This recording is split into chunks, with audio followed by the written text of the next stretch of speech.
All right, I think we're going to go ahead and get started here. I am going to have Courtney go ahead and pull up her PowerPoint while I read the information about our two presenters today. All right, Courtney, it's all yours.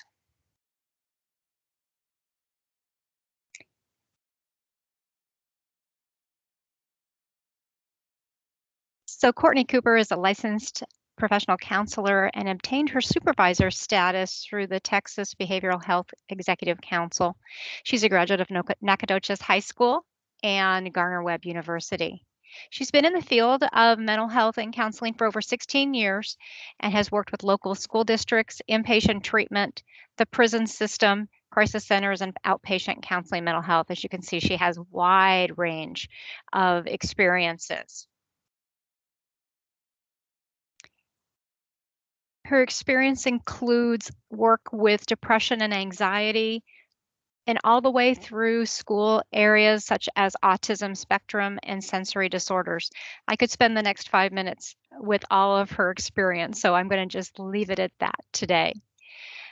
Courtney has a passion to meet any potential client exactly where they are, providing support and encouragement through evidence-based practices in order to facilitate awareness, growth, symptom management, and improving coping skills. Additionally, Courtney has been a presenter at various platforms, both locally and nationally, as well as an educator of educators on topics of mental health awareness, suicide, and bullying prevention, de-escalation techniques, and behavior management. So we have a pretty terrific presenter here today. And our second presenter is Jennifer Peoples. Jennifer has worked throughout her career in numerous organizations geared towards improving mental health and quality of life for adolescents, adults, and children. In 2009, she became an employee of UT Health Science Center here in Tyler and has worked on multiple grant-funded research programs. Her experiences include encouraging individuals to self-manage both their physical and mental health by becoming more educated about their illnesses, also receiving information on how to become an advocate for their health, and working towards increasing their quality of life. After earning her master's degree in mental health counseling from Malden University, she became a licensed professional counselor and counseled patients at 4 different clinics, including the University of Health Science Center here in Tyler. She works on an integrated approach to the medical setting by incorporating mental health into a patient's care. Currently, she's the program manager for our sister team, TCHAT, the Texas Child Health Access Through Telemedicine program, which provides mental health services to students across 25 counties within Northeast Texas and assists in the coordination of continued care for those children. In 2020, we're excited to share that she obtained her licensed professional counselor supervision status. So today, I hope that you will welcome me in our CME, Navigating Lesser Known School Resources for Primary Care Providers, presenters Courtney Cooper and Jennifer Peoples. All right, it's all yours, Courtney.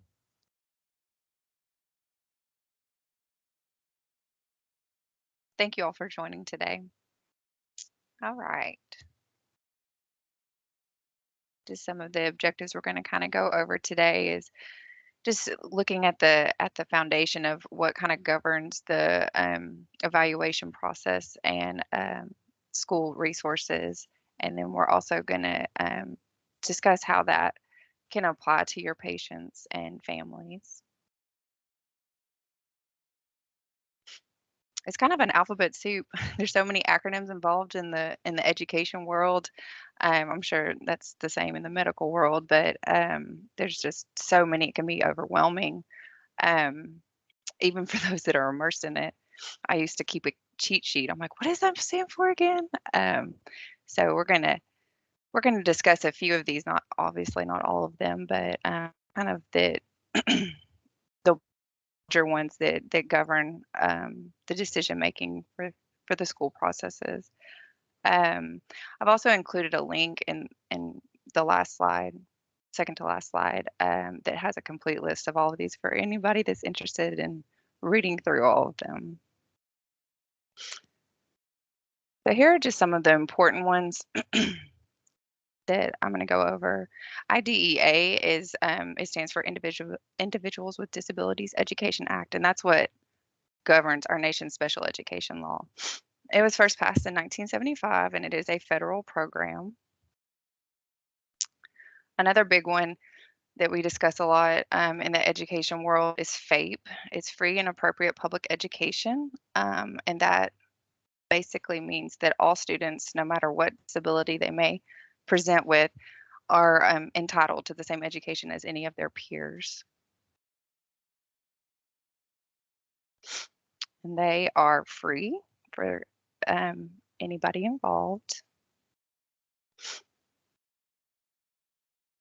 And this is including preschool age as well.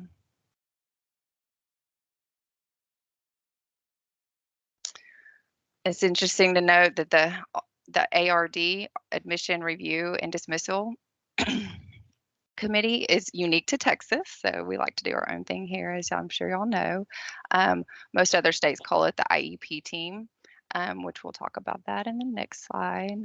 Another thing you'll kind of hear me talk about here in some future slides is this response to intervention and least restrictive environment, because those are kind of how the education system triages students with disabilities.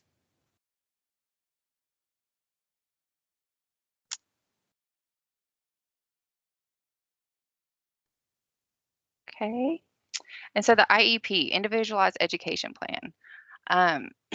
This is what all students will receive should they be identified as a student with a disability. This includes both 504, early childhood intervention, and special education. And it is, of course, individualized, and it's a team of professionals and also the student and or their families, depending on the age, all have a say-so in the process and what that looks like for each student. Some of the other acronyms that are kind of important and more common in the field is OHI, which is other health impairment, emotional disturbance, specific learning disability, behavior intervention plan, and related services. Related services can be like occupational therapy, physical therapy, counseling, behavior supports, things like that. Okay. Child find.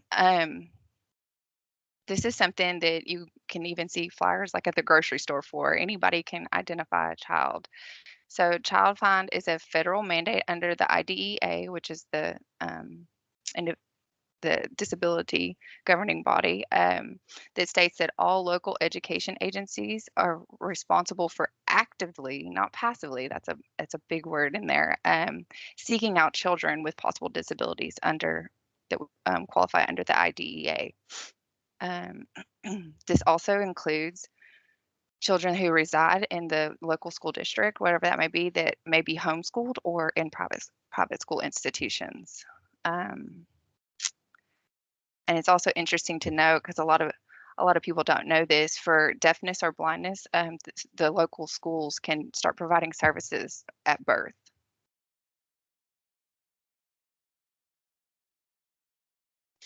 So who can refer? Basically anybody. Anybody can refer a child that they suspect has a disability. That would include you guys, to the local education agency, or, which we'll discuss this here in a few minutes, early childhood intervention institutions. So, and to be able to refer to the schools, you just contact the local schools for ages 3 and up, and also for blindness and deafness, or the early childhood intervention institution in your area. I kind of wanted to add an example. I work with the TCHAP program as well as a counselor, and so we work with the local school districts and counsel kids through telehealth. And I wanted to add an example of something that kind of this happens often, more often than I guess we'd like to have happen. But there was a 7-year-old that was referred to our program who, upon the first assessment session, it was pretty obvious that he had some sensory issues, probably on the autism spectrum disorder, but he was not receiving any type of services at school, nor had he had any kind of official diagnosis. So we're talking about a 7-year-old that was having a lot of difficulties in school, challenges, and enough so to be referred to our program, and to include behavioral challenges and things like that. But again, was not being offered any supports at school and hadn't been identified.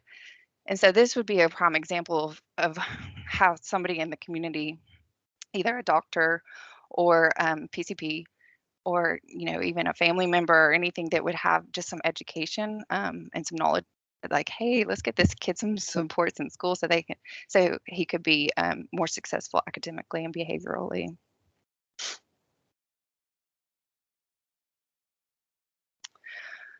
Okay, like I mentioned earlier, the ECI is the early childhood intervention. And so this would serve children up to age 3. At age 3, that's when the local schools would take over. Um, the schools and the ECI programs work very closely together. There's a lot of communication back and forth.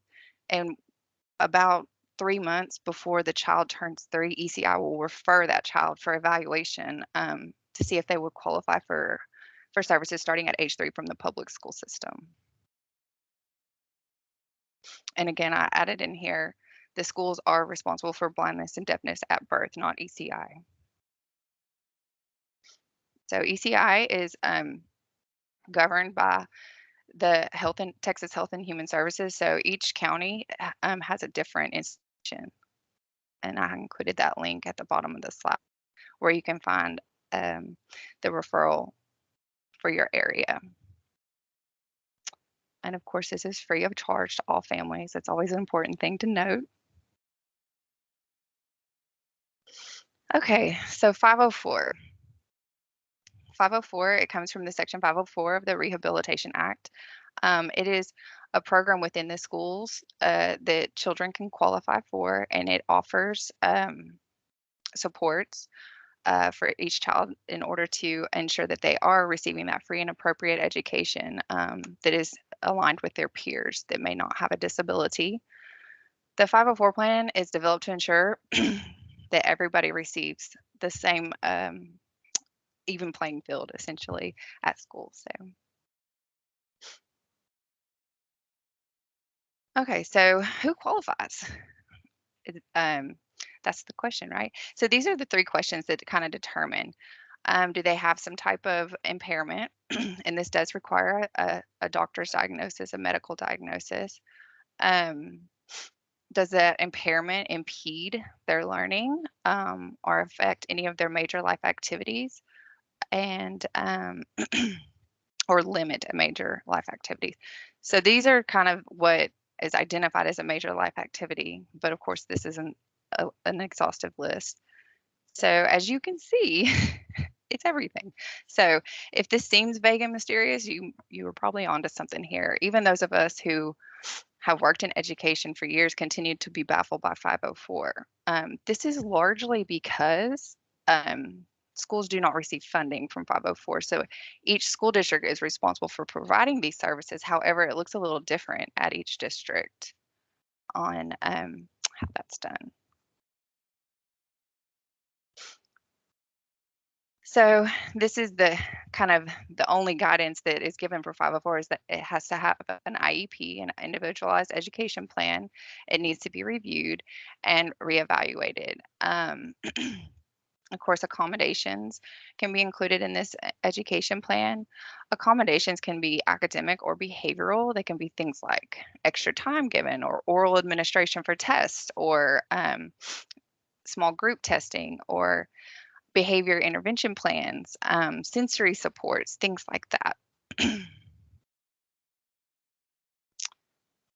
Okay. And I'm also going to share, as Laura mentioned, I am a licensed professional counselor. And in this presentation, I have kind of a dual role. Not only am I a therapist, but I am also a parent that has a child that has been established with an IEP or the special education program for a while. So that's part of my perspective here, is to share some of those information from that view. One of the things I'd also encourage whether it's from a therapist standpoint or a physician standpoint, is a lot of these kids can have chronic medical conditions, and as we all know, sometimes those chronic medical conditions can also translate into behavioral or emotional concerns, and children can act out from that. For 504 plan, and Courtney's going to go into a little bit if they may transition to special education or if they may qualify for a special education plan. One of the things I would encourage people to be aware of is how those plans can help assist kids who are having to experience some side effects from chronic physical or medical conditions. These plans can really help the teachers, the staff, students, everyone by getting things in place to be a support rather than a hindrance. And so Courtney's going to go a little bit more into detail, but from a personal standpoint, as I mentioned, my son has several medical conditions. The more prominent ones include GI reflux, ADHD, as well as Chiari malformation. And from his perspective, we started kind of identifying some of these issues when he was about 2 years old, and they started escalating when he was probably around pre-K. And at that time, he was at a daycare facility that did not have anything like a 504 or IEP, and he had a lot of behavioral outbursts. He had a lot of problems, and it caused not only problems behaviorally, but education. He was not able to get what he needed. And when we transitioned into kindergarten, where we were able to get 504 and special education, he also had decompression surgery during his kindergarten year, but he was able to get so much more support from everyone, which helped him progress and helped him go as smoothly as he can with that procedure. And so it can help in multiple ways. It's not just regarding education, it can also help children cope with certain challenges that they are having to experience. Ladies, just a quick second. It looks like we may be having some challenges with the viewing of this. I'm going to try something real quick here. And it may be the way that we have it set up for viewing, Courtney. Can you hang on for just a sec? So I'm going to pull up the PowerPoint. And what I'll need Dr. Price you to do is, would you please raise your hand in here if you can see the PowerPoint? And it's going to take me just a second to pull it back up. One moment.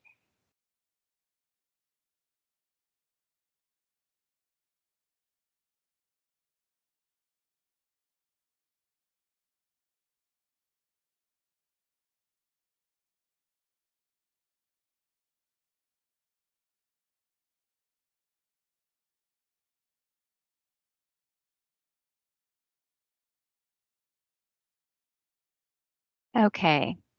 Now, Dr. Price, are you able to see that?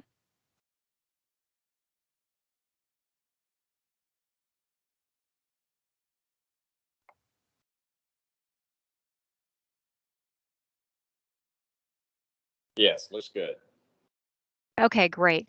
So I think Courtney and Jennifer, I think what we need to do is, because of the challenge of some folks not being able to see this, we're gonna pivot slightly, and if you will allow me, I will move the slides and then you'll be able to take a look at your notes. Would that be okay?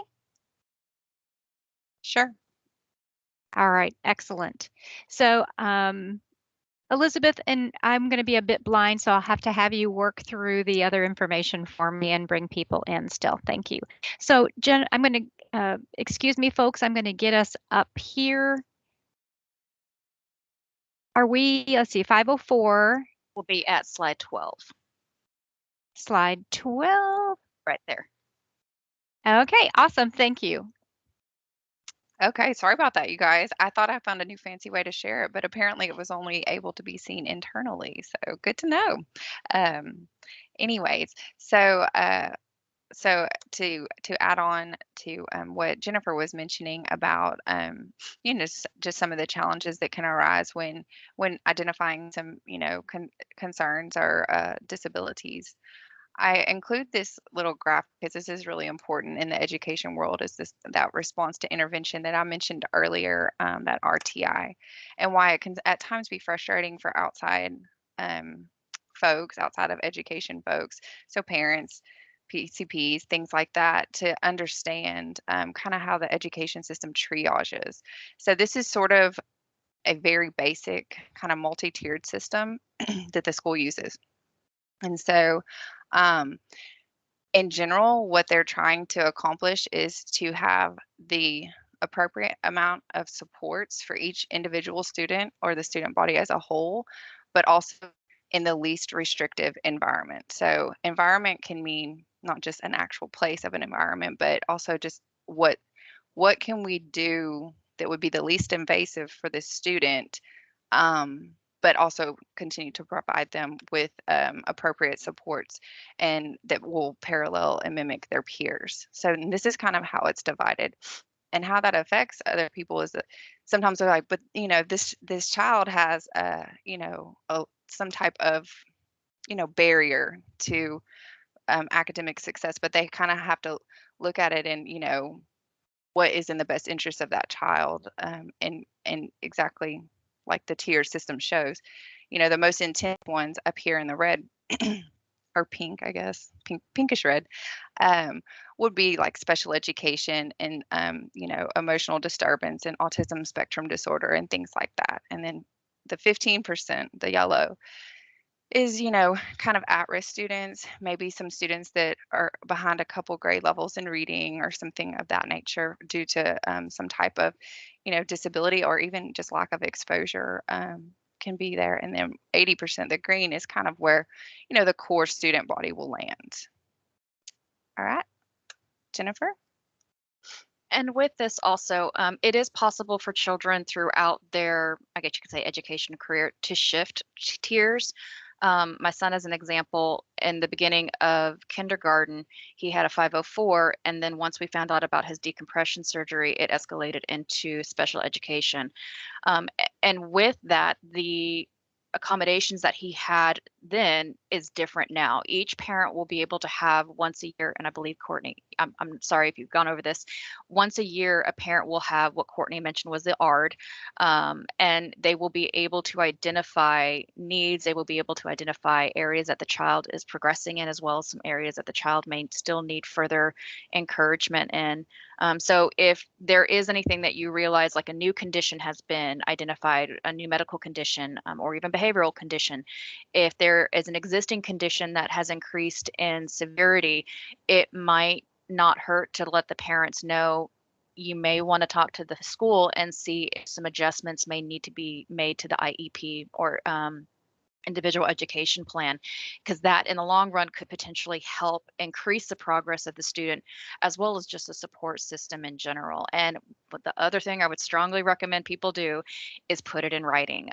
They can verbally tell someone, but they need to have a document trail. If they have a document trail, once that starts, the school is legally responsible for following up with it. If there is no document trail, as we all know, well, did it really happen? So that in writing aspect will really be a big benefit for the family. And that can come from a medical physician, that can come from the parent, maybe at the guidance of their PCP, but that is something just to kind of keep in mind how that tier can shift throughout their time frame. Yes, exactly. What Jennifer said, writing is is always best. It can be done verbally, and that is still a legal avenue to take, but having that paper trail can be really beneficial. I usually encourage parents to send an email, even versus a letter, because pieces of paper can get lost too sometimes. So, all right. So moving on to special education again, with that, like I said, the tiers. Kind of a lot more students are in 504, because it's that least restrictive, but some of our students 504 isn't enough, and so we need to go to a higher level of intervention, which includes special education. So there's 13 different 13 different areas that qualify for special education under IDEA. So this is going to be that specific learning disability, speech impairments, visual impairments, autism spectrum disorder, even in early childhood. As you see on there, I'll kind of explain what non-categorical early childhood means. So that's before a child has their 6th birthday. If it's it's obvious that there are delays of some type, but there's not really an identifiable, diagnosable delay, children can qualify for special education services under that non-categorical if they have a weak, a certain area like speech or mobility or something of that nature. Okay. Next slide. Okay. So how do they determine eligibility for special education? Okay, so again, anyone can refer a student, as Jennifer mentioned. It can be written or verbal. And again, like she said and I said, written is better. And then the local education agency, which is that LEA, is required to respond legally within 15 school days. And of course, this is based on this least restrictive environment. The educational agency may initially deny an evaluation, say no, that there's not a specific academic need or a significant academic need, or perhaps their needs can be met in other areas, such as 504 or maybe a dyslexia program that's on campus. Okay, but if it is determined that this child would benefit from special education evaluation for services, what they call an FIE, full and individual evaluation, will be conducted by a licensed staff member.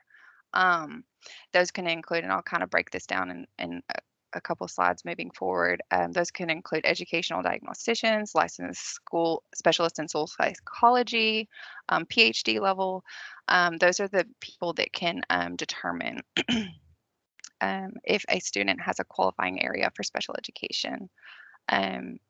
And again, having an identified disability does not necessarily qualify a student for special education. It just depends on if their needs can be met in a lesser, at least restrictive environment. So next slide, please.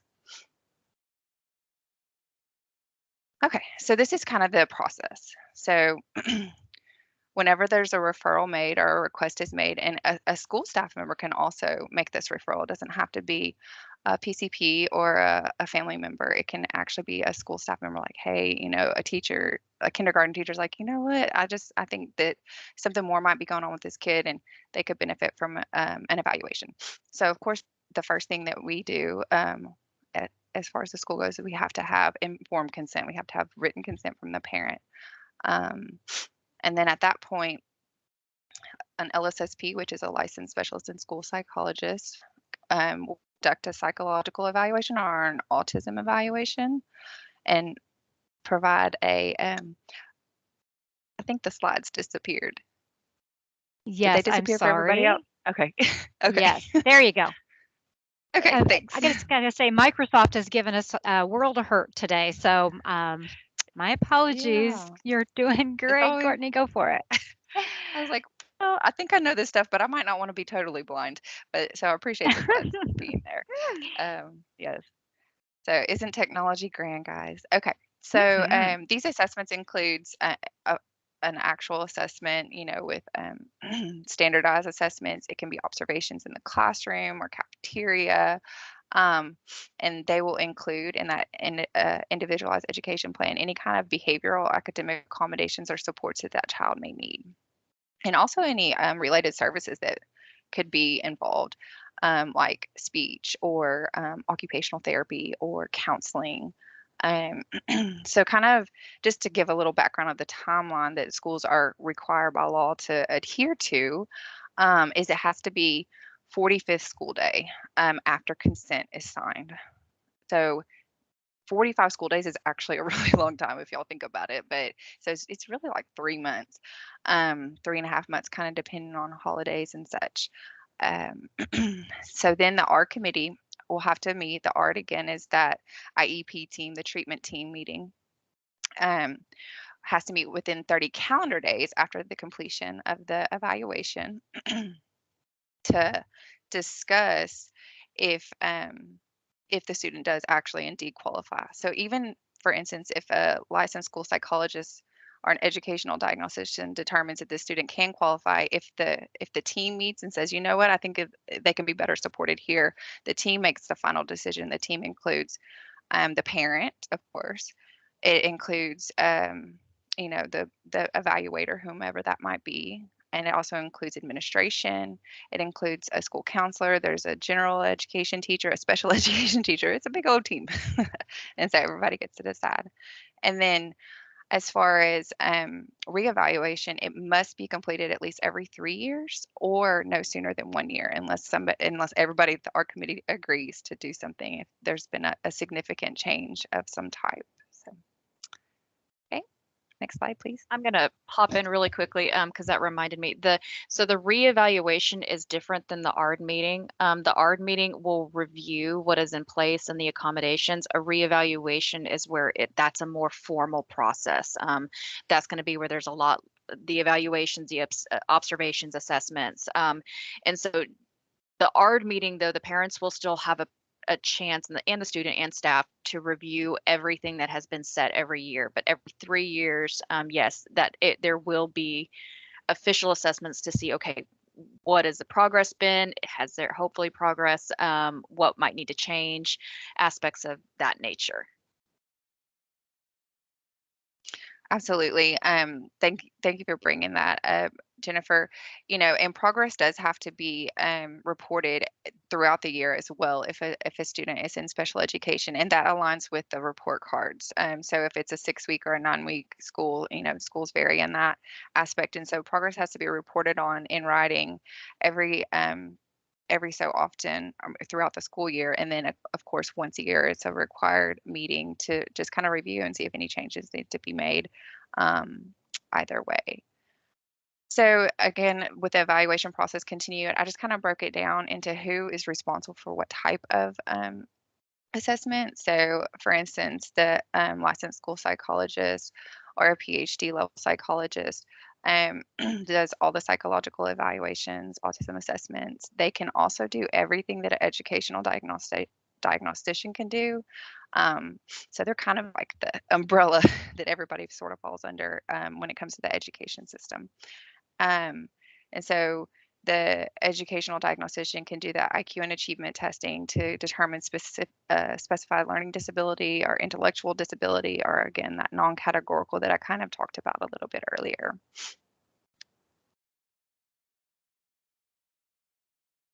Okay. So also, this is where you guys come into play. So a medical provider, we rely on you guys to help us with the qualifying areas of other health impairment and traumatic brain injury, because those both do require a medical diagnosis of some type that is significantly affecting their academic performance. And then I just kind of included other in there so a speech pathologist will do a speech evaluation, and then of course a vision impairment specialist or an audiologist, occupational therapist, physical therapist would determine any of those qualifying areas. And as Courtney mentioned, the school will help assist with getting this evaluation process started and done, but it is possible for a family to appeal an evaluation, or if they feel that the evaluation was not a true reflection of their child's status, they can they can kind of seek evaluations on their own. But one thing to be aware of is there are certain criteria that have to be met in order for that evaluation to be accepted within the school system. And so that may be something to encourage them, say, okay, well, we can maybe give you resources or referrals to outside sources, but we need to know what are those criteria so that we can ensure that we're just not doing the evaluation and potentially them spending money out of their pocket, or maybe co-pays for insurances for nothing. But that there is a process that if they want to appeal it, or if they want to get their own evaluation, that could also be accepted. Yes, absolutely. So there's something, it's called a REED, REED. If there is an outside evaluation, one of the specialist, the licensed school psychologist, can look at that evaluation and determine if they can basically accept it. So it's called a REED, a review of existing and evaluation data is what it stands for. So they can do that. But oftentimes we would get just kind of a prescription note. I included that as just to kind of jog my memory, remind myself, from a medical provider saying, you know, autism spectrum disorder. Well, and so the parent brings it to the school and is like, here, the doctor says this. Well, there has to be an evaluation to support that. And there's a process that the schools are required to go through.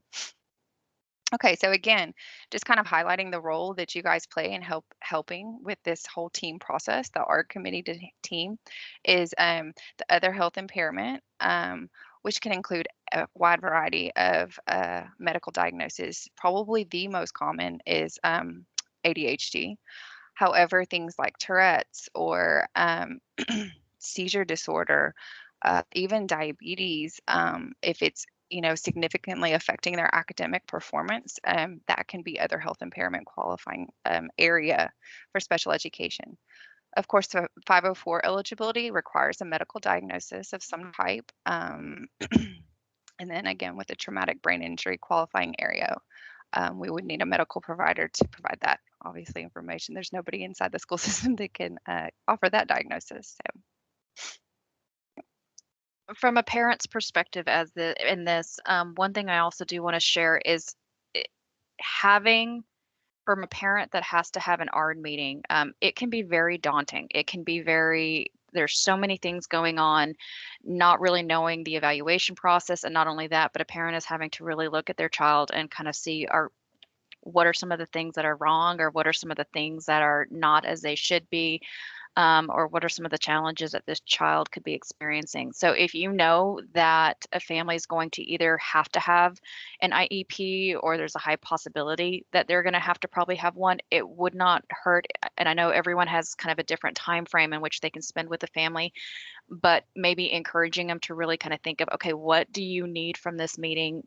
Maybe asking them to think on, what are some of your child's strengths? Because in the meeting, they're going to be discussing what are some of the areas that the child needs to work on. And that can feel very, well, my child does a lot of really good things.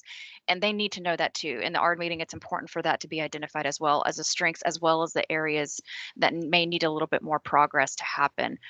It would also be important for the families to know what documents do they need to take with them to the ARD meeting. So if they have had any external evaluations or assessments, if there is anything from their medical provider that they may need, a written letter regarding certain diagnosis, treatment plans, something of that nature, they may need to get that together before they go into the ARD meeting.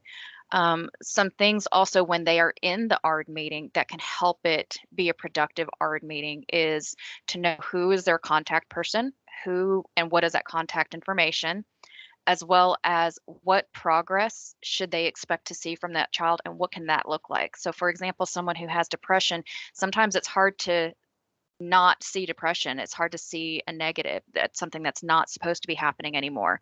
And so kind of having that parent know what should progress look like.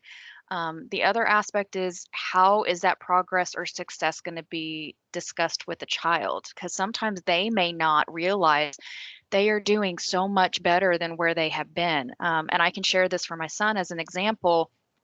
Due to his surgery, he had a lot of fine motor difficulties, and he also had a lot of difficulties with reading. And then COVID hit, and that just kind of threw everything up in the air. And this last year, he's currently just today started third grade. So this last year, he was in second grade, and his teacher was just, bless her, she was amazing. She did so much progress with him. But it really took a lot of reminding and showing him instances in which he had progressed to get him to see that he has progressed. And so I think that's another important aspect when it comes to discussing in the ARD meetings, of they need to see that progression in order for it to not just completely tear them down. And so having some of those discussions and encouraging the families to discuss that within the ARD meeting, that would be a perfect place for it. Absolutely. That's a whole section in each student's individualized education plan is strengths, strengths, strengths. We want to build on those for sure. Another category of special education that I think oftentimes is forgotten about or seemingly overlooked is transition services. Now, these are for the post-secondary education students, so high school. And this could be any type of like work training. If it's a continuing adult education, they can kind of help guide them this starts in high school. These transition services do. If they're going to qualify for services outside of school, they can assist them in job finding, job skills training.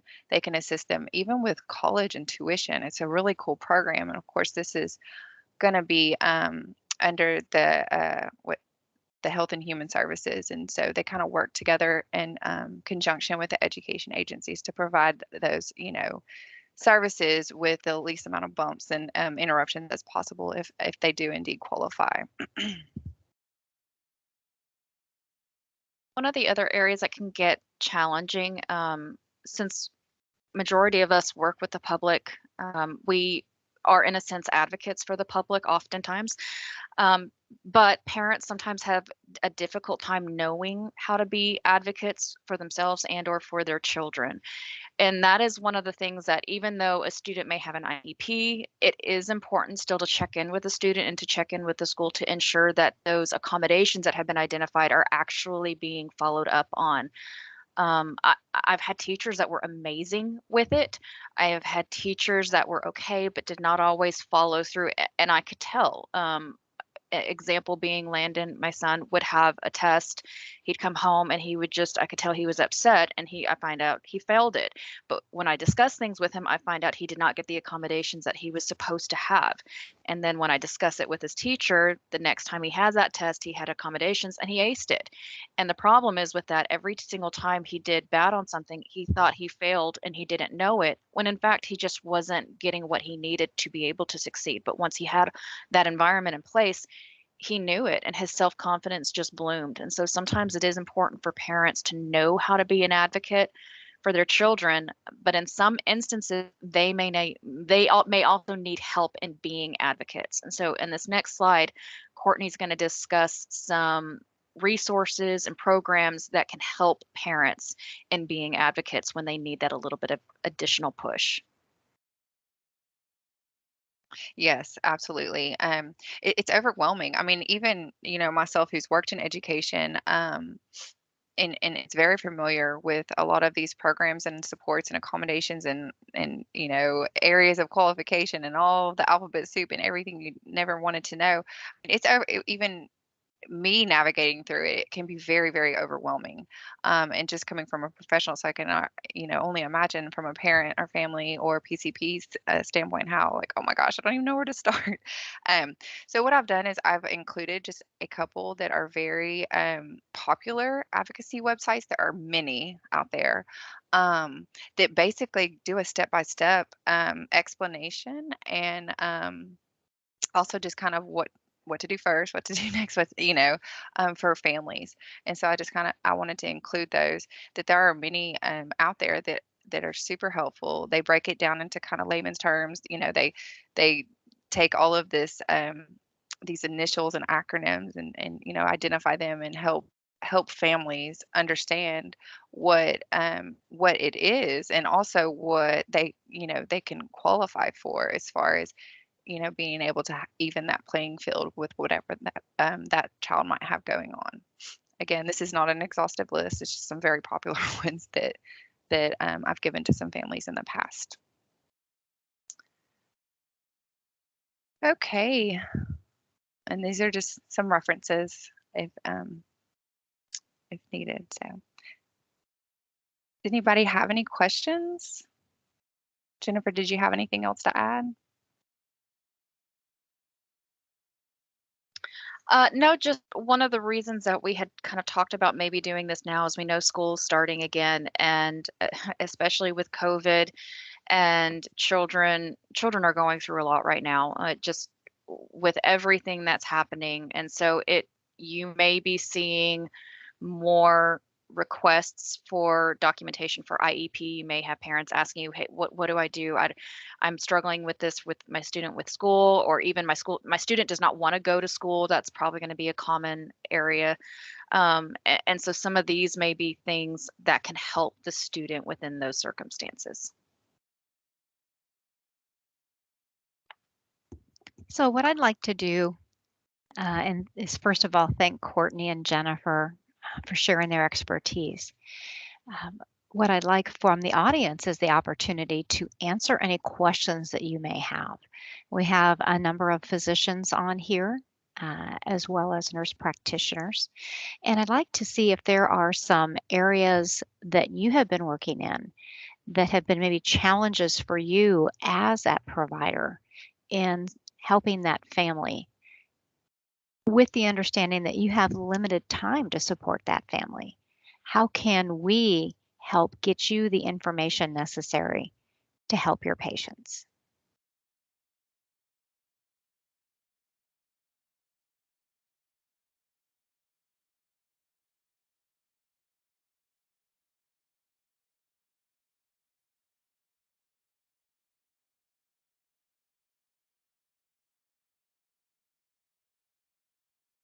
While you think about that question, are you finding, for those of you who are providers, are you finding an increasing number of children with needs in the school districts where they need that support of a 504 or an IEP? And are there any questions that maybe weren't answered today, as a second part to this, that we need to help clarify? So first of all is, are you seeing an increased number of children that need support services in the schools? And second, what can we do to help you better understand that?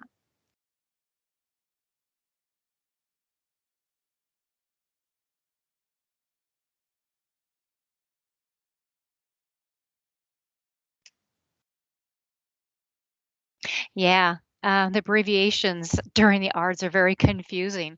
So would it be helpful if we sent you out um, something that you could give your patients? Maybe we could create a laundry list of those acronyms and put a definition next to them. Would it be helpful to have something like that?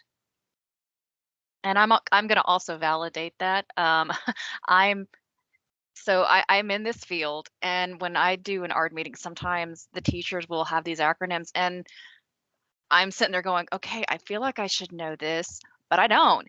And so, yeah, if an individual who is fairly well educated within this field is not comfortable asking, what does that acronym mean?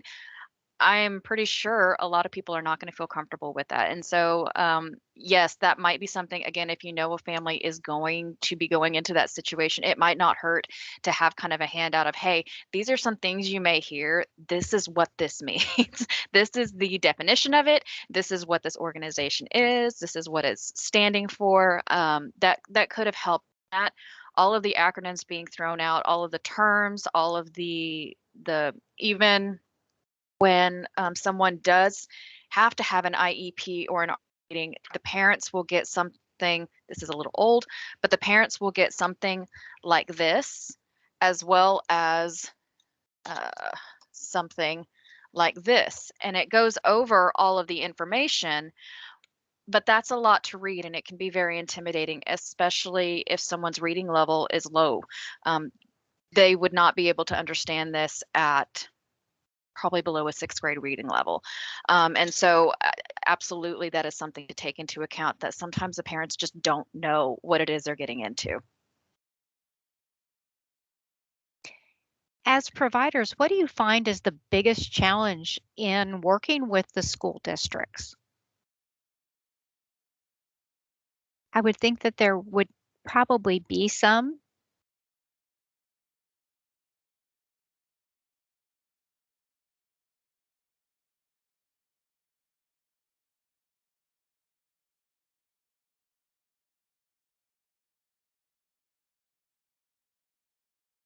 All right, I'll let you think on that one also. Okay, question or comment. Sometimes parents don't know how to transition their children from special ed to regular class. So, what do Courtney and Jennifer, I mean, Jennifer as a parent, Courtney as um, someone from a history of working with schools, how do you address that with a family? Would you like me to go first on this one or? Sure, you can. Sure. Okay. Um, I smile at that because that is one of the things I will be honest I'm concerned about for this year. I have not had an ARD meeting for my son this year. My son significantly progressed last year, but I am concerned that if they take away some of the accommodations he has, it's that double-edged sword of yes, he's progressed, but has he progressed enough to where if those accommodations are taken away, that he's going to still maintain that progression, or is he going to start regressing? And so I think that's kind of that can be a hard thing to identify of okay, at what point have we gotten far enough to where we can start backing away off of this and then transition to maybe not being at special education. Um, but honestly, the other thing I've also had to realize from a parent's perspective is the stigma of special education. And what has really helped is seeing the growth that my son has. And one thing that I love is the school he is in, there is no stigma with it. There is so many kids that are pulled out on a regular basis for numerous different things that there really is not a stigma with him being in special education. And it does not mean he is not a bright kid. He's a very smart kid. He has a lot of medical condition and he has some challenges that he needs a little bit of assistance with. And they're continuous. And so by him staying in this program, it does help him when those challenges come up. For children who could potentially be ready to transition out of it, personally, I think that would need to be a question they would need to have probably with their physician as well, is to say, what is your guys' perspective? Is from a medical standpoint, is he okay? Is there a potential of this coming back, of a remission coming back, or a remission happening, or is this going to come back? And kind of getting your benefit, and then maybe discussing that with the school as to okay, if we do want to start trying to get him off special education, what are some of those specific goals that need to be met in order for that to happen? And again, what is that progress going to look like? That's a key factor because they need to know what is the measuring going to be. What is that kind of evidence base that we can go back and look at and say, yes, they have progressed in this area, and here are the numbers to show that.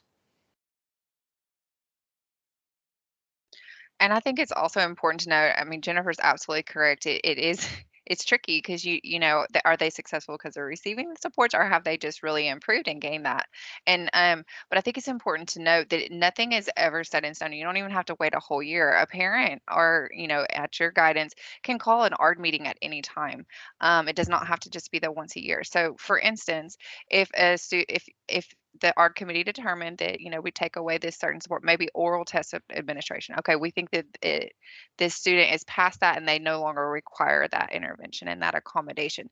However, starts receiving failing grades in, reading class. Okay, at this time, our committee gets back together like, hey, we got to do something different here. So, I guess to answer your question that you asked about how do parents go about that transition, it works both ways. So, if it's determined that, the student does need that accommodation still or does need that stronger support, it can always be put back into place. So, nothing's set in stone.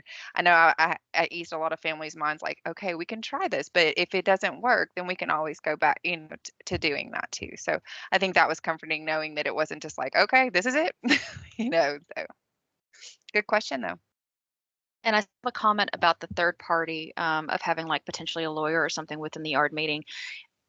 From a therapist standpoint, one of the families I counseled at one point, they were having severe difficulty in getting their child the accommodations they needed. The school was just not doing it. And so they ended up having to do that. They ended up having to go through another organization and have a lawyer be present within the ARD meetings to help ensure that that student was getting the legal accommodations that they were supposed to have.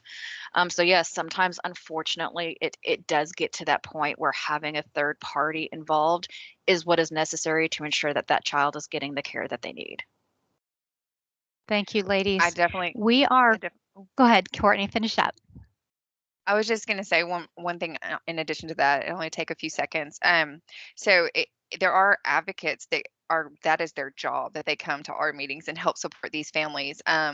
You probably don't want to just come out guns a-blazing with that, but if you're getting a lot of pushback from the school and they're not getting their legal, I mean, the ARD the IEP is a legal document. So once everybody signs it, it's all legal. So if the school is not doing their part of that legal document, then sometimes advocates have to come in, and nothing will scare a school faster than that. I can promise you that. So kind of end on that note. Sorry to interrupt you, Laura. No, it's all good. So we're getting towards the top of the hour.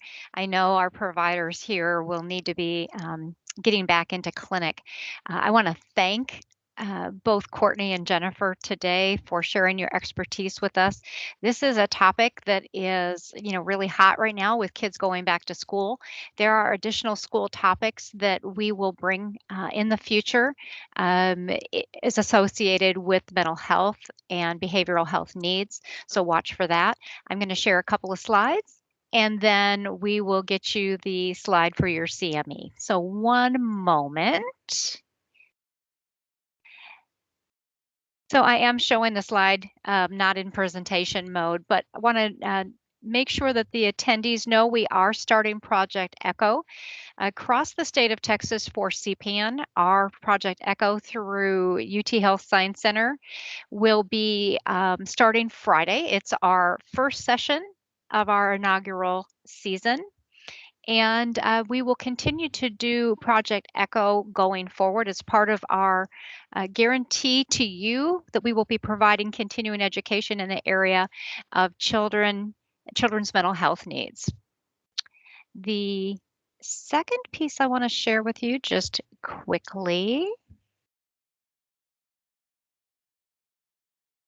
is that to remind you, if you are not part of the Child Psychiatry Access Network and you are a Texas provider serving children and adolescents, and we have now been informed we can serve youth all the way up to age 22, you can join us through the Child Psychiatry Access Network. You will have a site for your actual location. All 254 counties are served, and this is more information. If you would like to contact us, you can reach us at cpaninfo@uthct.edu. And my last slide here will be your QR code. So if you would like any information on the Child Psychiatry Access Network, if you are not already going to, if you're not already working with CPAN here in Texas, please do reach out to us. And let me get that showing one more time. I guess I need 3 slides, not just 2 or 3 screens. But you can reach us at either our email address, cpaninfo@uthct.edu, or you can call us 888-901-2726. Choose option 1 and option 3 to get connected directly here. If you just call the main number and ask for the area for Northeast Texas, they will also transfer you to us, 888-901-2726. We are thankful that you are here today. We will be presenting again a CME on the 1st of September.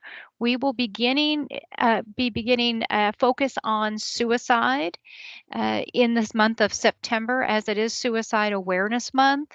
We will have a panel on the 1st of September, including our attorney from our university here who will talk about liability. We will have a PCP as well as a therapist to ask questions and provide information. And we will certainly also have one of our psychiatrists with us as well. We hope you join us on the 1st of September. If you are registered with our team, you will have received an invitation already. If you've not, please contact us at cpaninfo@uthct.edu, and I will send you that invitation. Thank you all. Have a great day. Bye now.